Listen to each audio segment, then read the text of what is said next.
The second we look away from a certain position, a whole squad of enemies pass. The second we think some place is safe, we get shot from there right away. There are plenty of War Thunder absurdities, and we're fixing them today. We tired of this nonsense. So why must we look away at the exact moment our enemies are about to pass? Usually it's because we heard something. It's not because we just randomly decided to look at the wall in our room. There's always a reason. And to fix it, all we have to do is be lazy. Instead of turning our camera, throwing off our aim, we can just check the minimap and see that it's just one of our donors and that's it. So we can just ignore them, and if enemy decides to pass at that exact moment, we're always ready to click. And if you hear 2 engines and all you see is 1 friendly donor, you just know you have 5 more seconds before your teammate dies, so You're always ready. underutilizing utility. When I started, I usually smoked only when I had to repair. Very stupid and basic, I know. But now I use smokes as a weapon. Especially when there's a guy standing and just staring at you like this.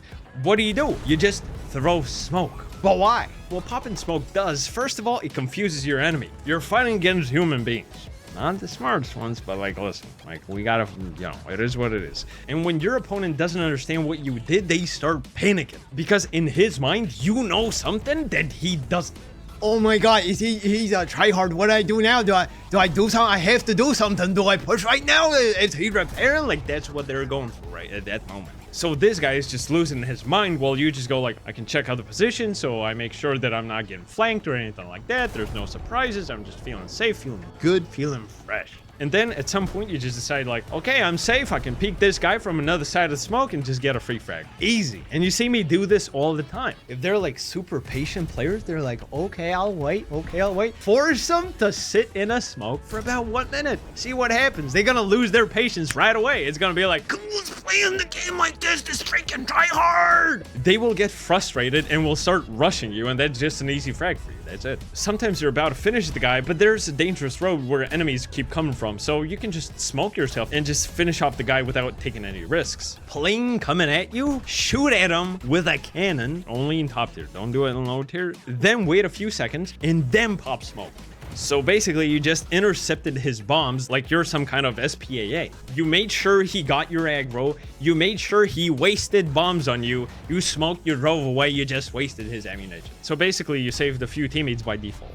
But Gladiator, sometimes I forget to use smokes. Take a tank with smokes, go to test drive, and just spam smokes as fast as you can. Just keep spamming them. Spam them a few times, you'll be fine. Like that won't be an issue for you anymore. Don't use laser rangefinder if you want to get good. Absolute bullshit. We're not War Thunder streamers. We have job, school, university, 5 kids, a screaming wife, and a dog or a cat if we're lucky. We don't have time to guess distance by heart for all 54 maps. So people like you and me have to spam rangefinder. I personally even use it for very close ranges, because weak spots for some tanks are pretty small and you have to be pretty damn accurate to hit them. And you want to be ready before enemy comes out, not after. If you're playing the same tank for a while, the need for a laser rangefinder will just naturally disappear. Because you'll get used to ballistics to the point that you will just feel the range, which will make you shoot faster at the enemy without the need of rangefinder because you spammed that same rangefinder a billion times before. You're going somewhere. Okay, this place looks clear.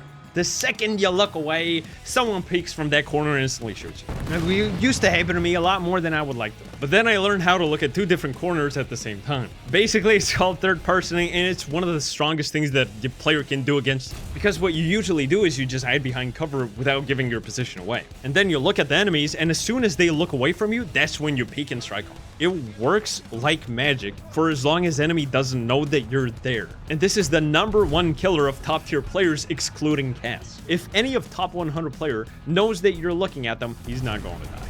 But if he doesn't know about you and he starts moving and he looks away, you're about to make some top player very mad. The only thing that counters third personing is good crosshair placement.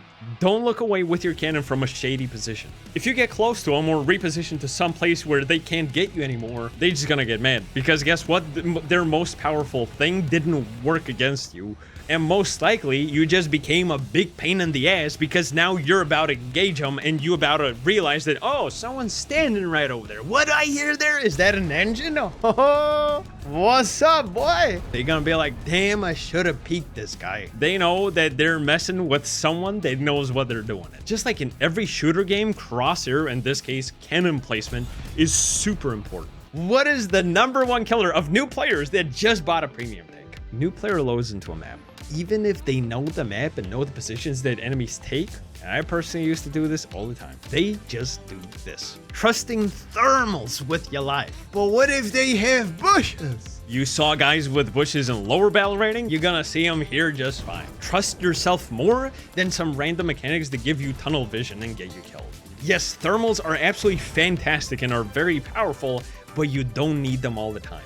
Plus, by using them, you get massive keen vision debuff, so you basically become deaf as well while having massive tunnel vision. So pop out of them from time to time and your problems will go away. Over pushing. And I'm not talking about aggressive players. Being a good initiator, the one that's pushing or fighting on the front lines constantly, is one of the most difficult skills to manage in this game. And guys that do it well get rewarded with the most nukes. Yeah, there are fast flank attacks and stuff, but that's a different thing. We're talking about 98% of total vehicles in game, not just ZA35 and its PvE. Those of you who are in military or just are geeks in military stuff will know that this place right over here is just horrible place to be in. Because if enemy cuts off this place right over here, you're just dead.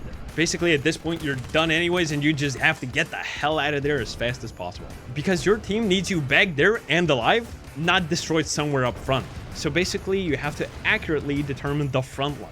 So just because we accurately determined the front line, enemy could never even get to our spawn point to begin with. And we ourselves end up with 15 frags. Well, those guys that overpushed just got destroyed and that's it. So basically, these gentlemen right over here have all the same information right in front of their nose, and they just decided to keep pushing and get destroyed for no reason. There is no shame in falling back a little bit if you're about to destroy literally everyone that's just pushing you at this very moment. You gentlemen see me do this pretty much all the time. I fall back just as often as I push because I usually personally over push. And then I'm like, oh, there's 5 guys. There's no way I'm winning solo against this. I fall back, they spread out, and then you deal with them. Since you've just increased your survivability, you will have to face a lot more opponents. And if you want to know how to deal with them, this video right over here might actually help. Thank you for watching. See you next time, gentlemen.